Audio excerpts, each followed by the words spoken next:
It's easy to look at the world and grow concerned that the advantages autocracies like Russia and China have over democracies like the United States are insurmountable. But today's guest argues that it's just the opposite, that it's the very messiness of American democracy that is the source of our greatest strength. He's Michael McFaul this week on Story in the Public Square.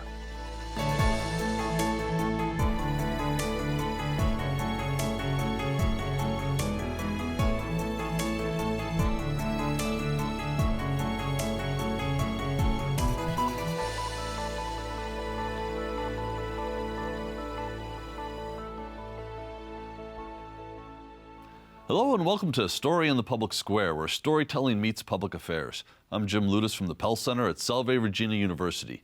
And my guest this week is an accomplished diplomat, public servant, and scholar. Michael McFaul served as U.S. Ambassador to the Russian Federation in the Obama administration and is now director at the Freeman Spogli Institute for International Studies at Stanford University.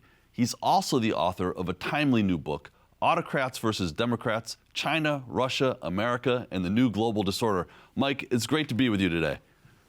Thanks for having me. Really appreciate it. So the book, Autocrats versus Democrats, is just a tremendous read. It's part history, it's part analysis, and it's part prescription about where we need to be going as a country.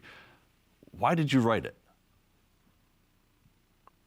Well, it took me a long time, Jim, to write this book. I worked on it for several years.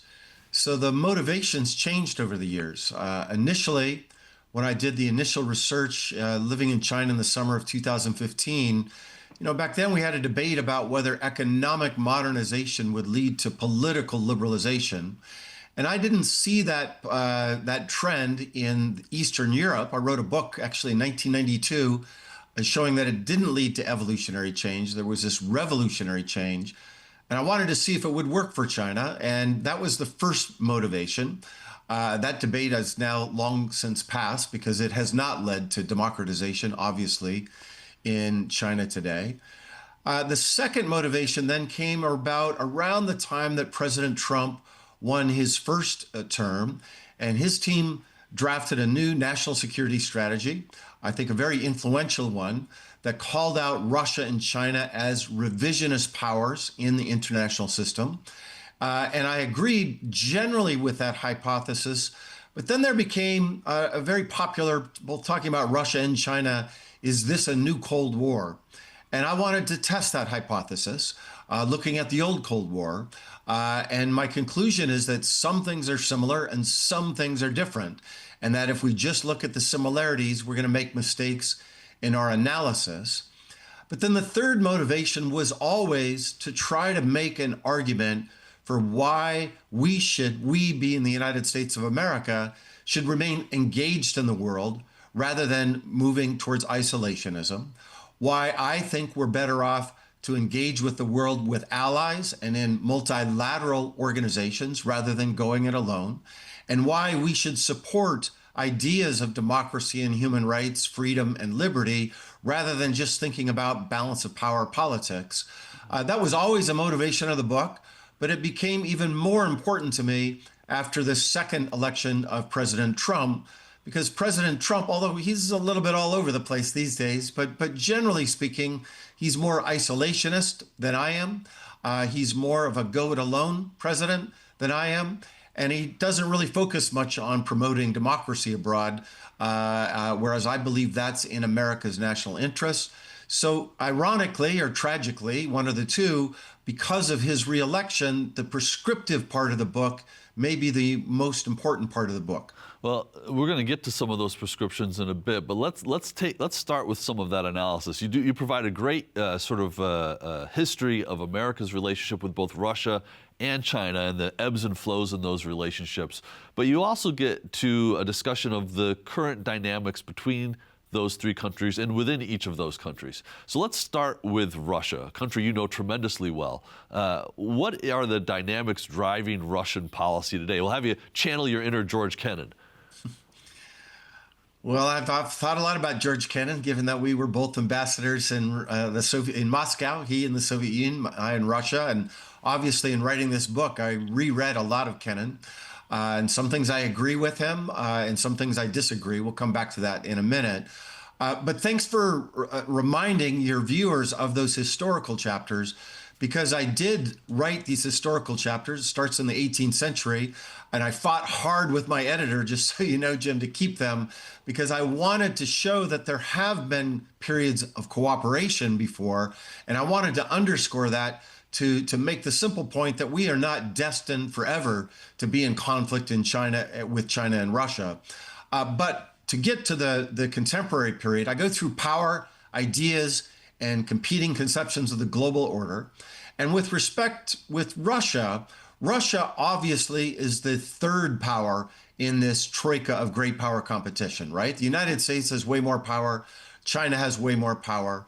But because of that, I think sometimes administrations, including my own that I served in the Obama administration, have looked at Russian power, it's a weak economic power, and concluded that we don't have to worry about Russia, that it's not an important country anymore. We just have to focus on China.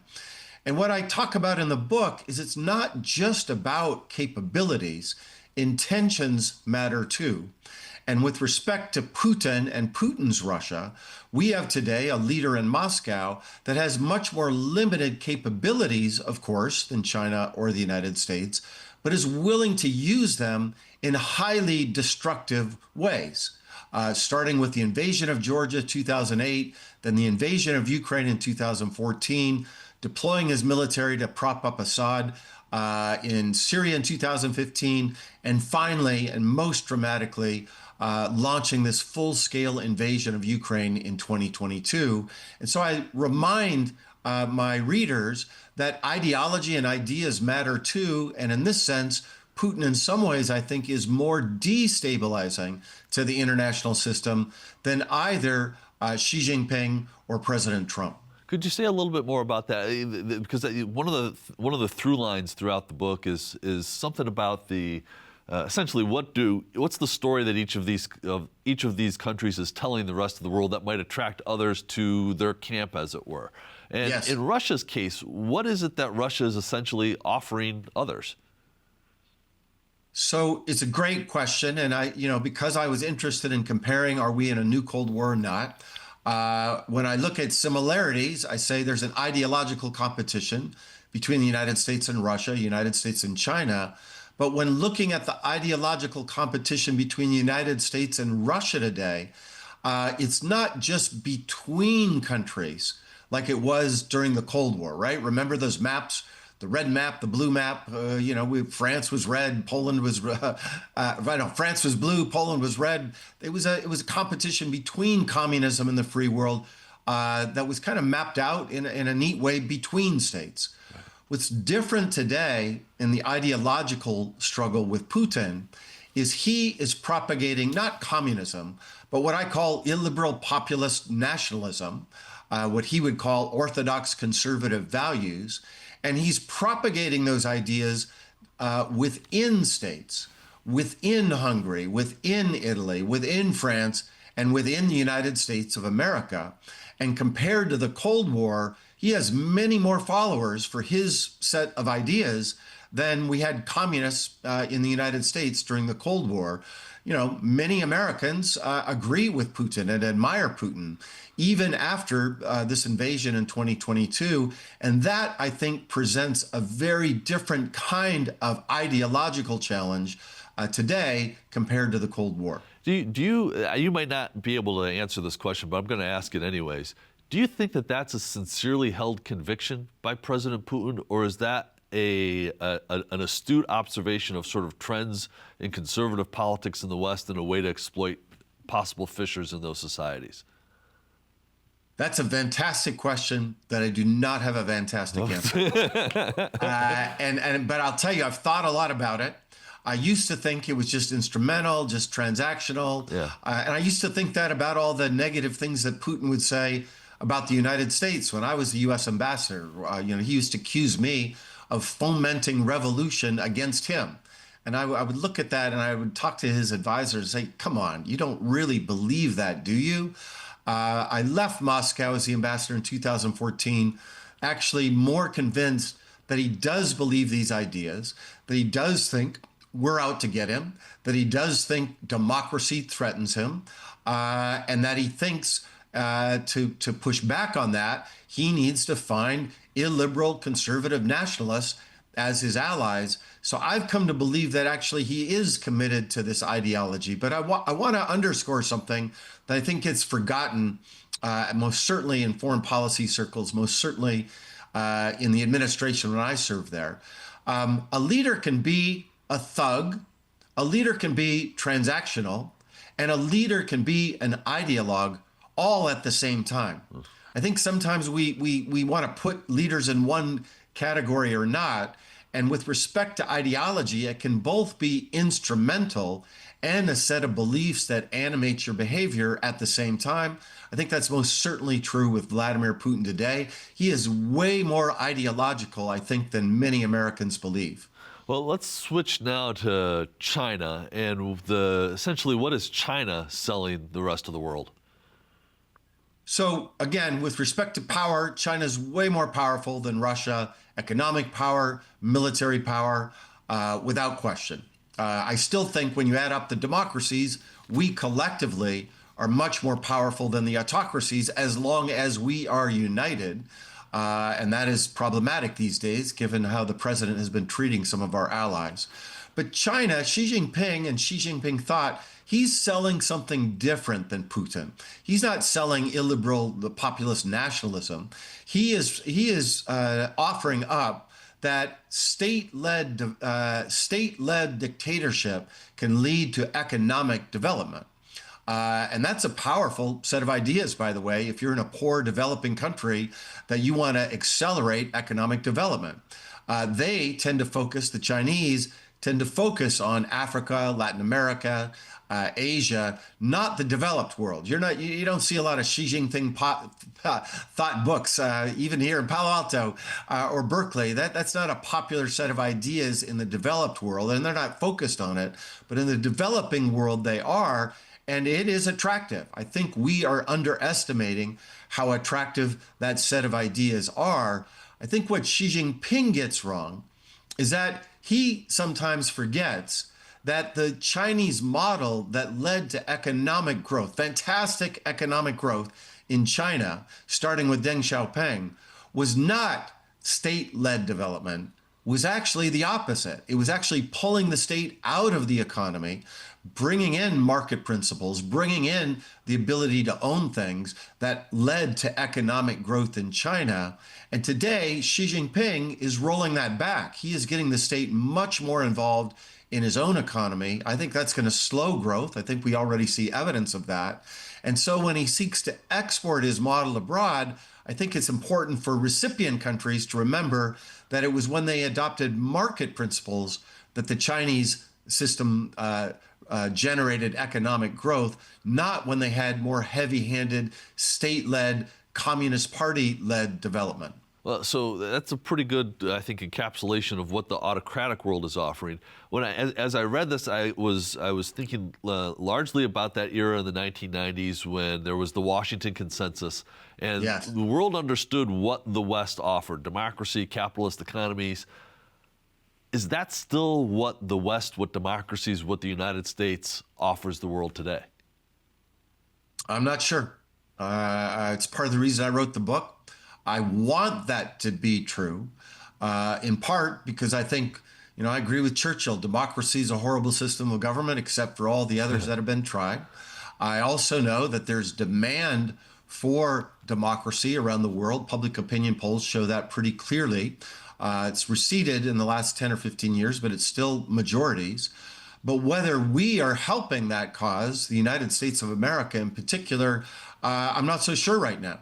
I don't think President Trump divides the world between autocrats and Democrats like I do. I think he thinks about strong leaders and weak leaders. And he's offering a different way to cooperate with the United States.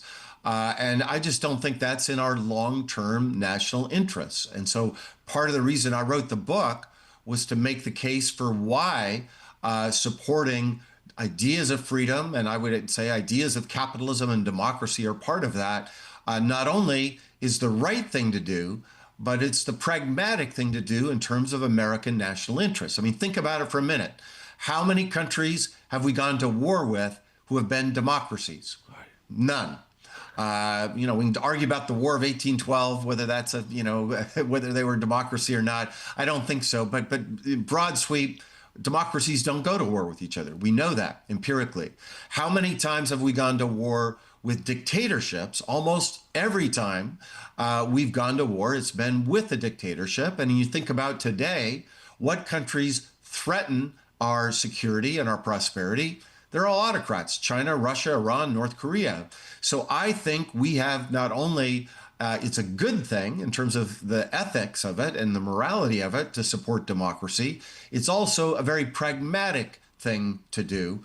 But I'm not sure the president agrees with me, and I'm not sure all Americans agree with me today.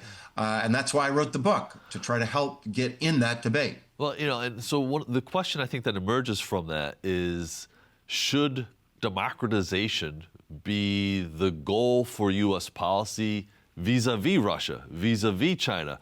You've written here and you've written elsewhere about the experience you had arriving in Moscow as the new ambassador and being accused of being sent there to foment a revolution.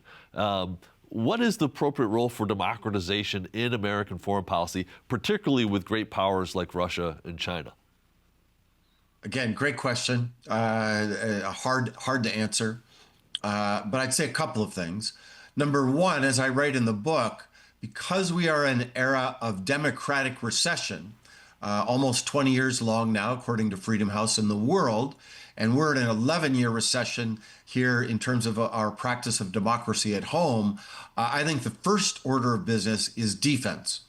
Get our house in order here in the United States, and help to shore up new democracies. And on my top of my list, of course, is Ukraine. They're fighting for their freedom and democracy. But I believe that about the rest of the world. We need to play defense first, where we are welcome to help support democracy rather than undermining autocracies. Number two, with respect to the harder question of China and Russia, I've kind of changed my views on this. I want to tell you honestly, I don't think we have the means to have a grand strategy for democratization for China or Russia today.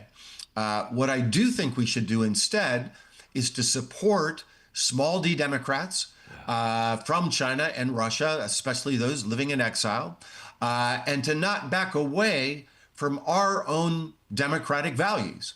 This is something I learned from my colleague here. He was a mentor of mine for many decades, George Shultz. He was a Secretary of State for Ronald Reagan, and he used to say, and he wrote in his memoirs, we got to engage with autocrats. That's part of the job. And when he came in 1982, he was the one that started to re-engage the Soviets. I think that's chapter 29 of his memoirs, by the way. And that was before Gorbachev, right? Yeah. But George had a very important principle. We're not going to check our values at the door when we do so.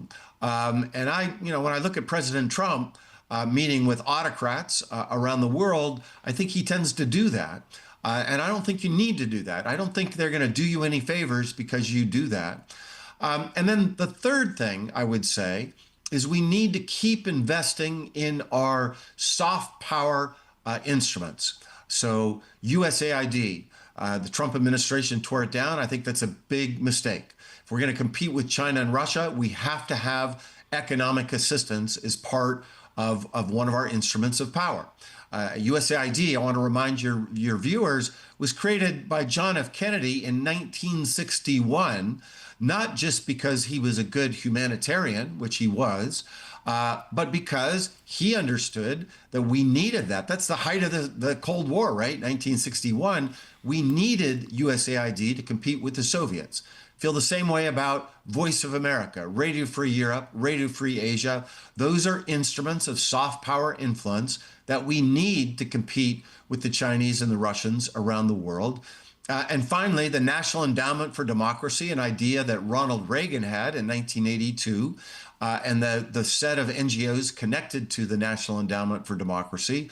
We need to be supporting those organizations, not pulling financial support from them, as is the trend today, because the Chinese, that's what they're doing with their NGOs supporting autocracy. Same with the Russians.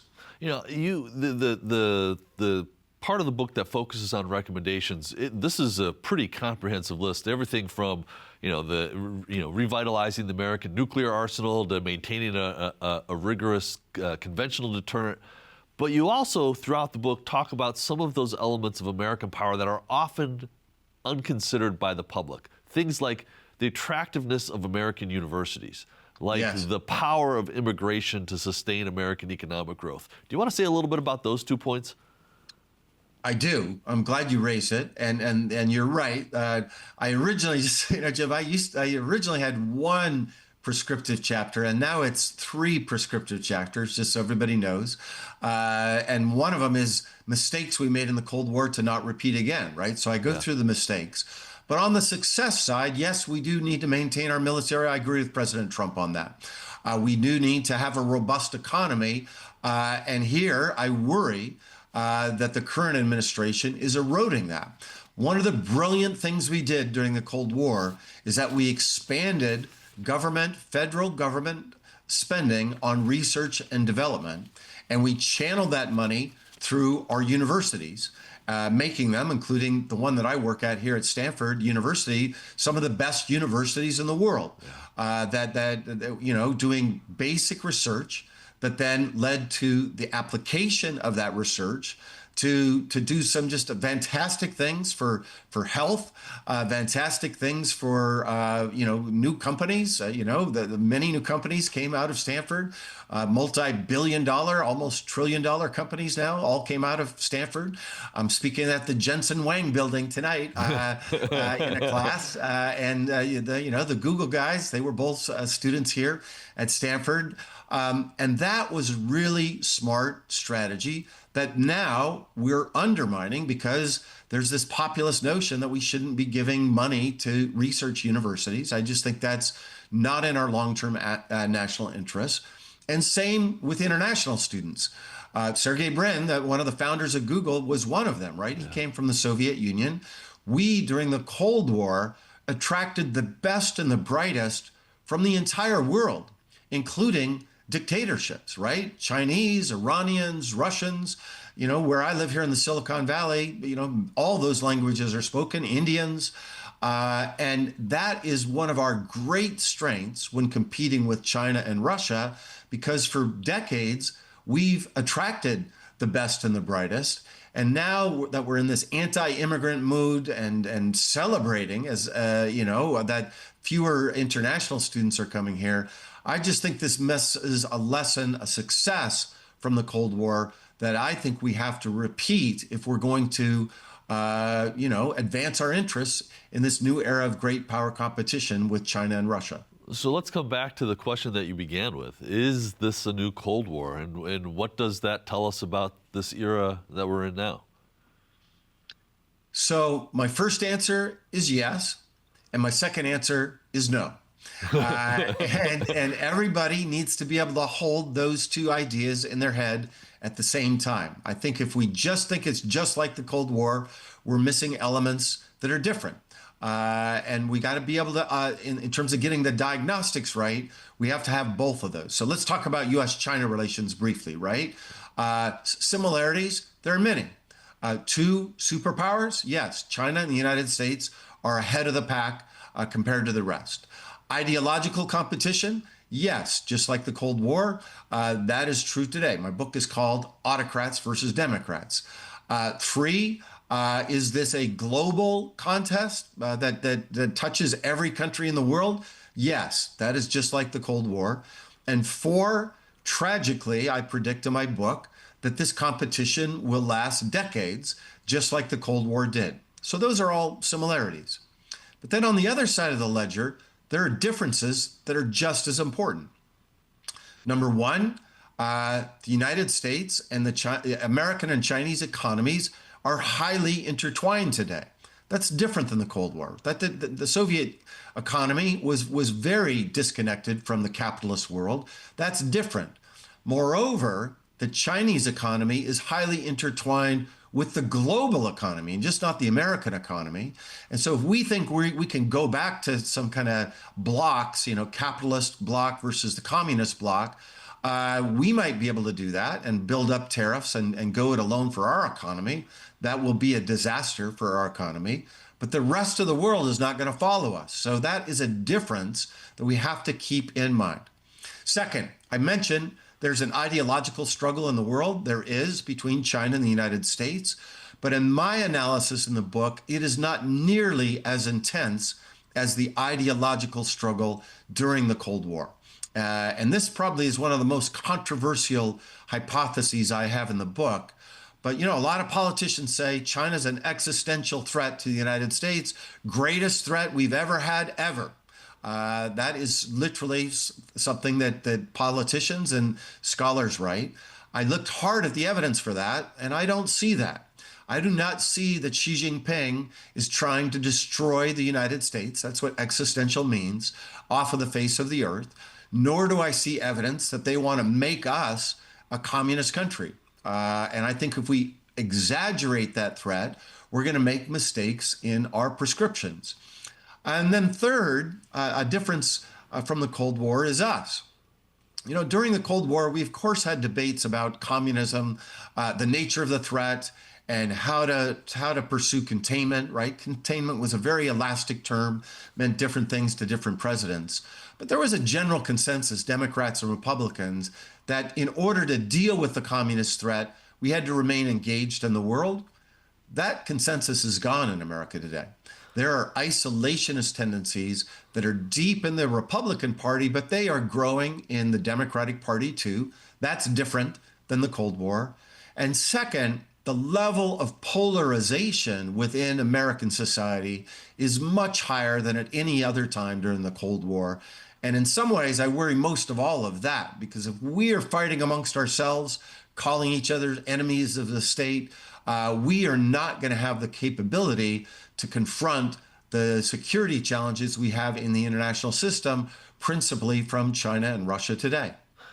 Michael McFaul, we could talk to you for another week, I think, but we're out of time. The book is Autocrats versus Democrats. People need to check it out. That's all the time we have right now, but if you want to know more about storing the public square, you can find us on social media or visit selvay.edu/Pell Center.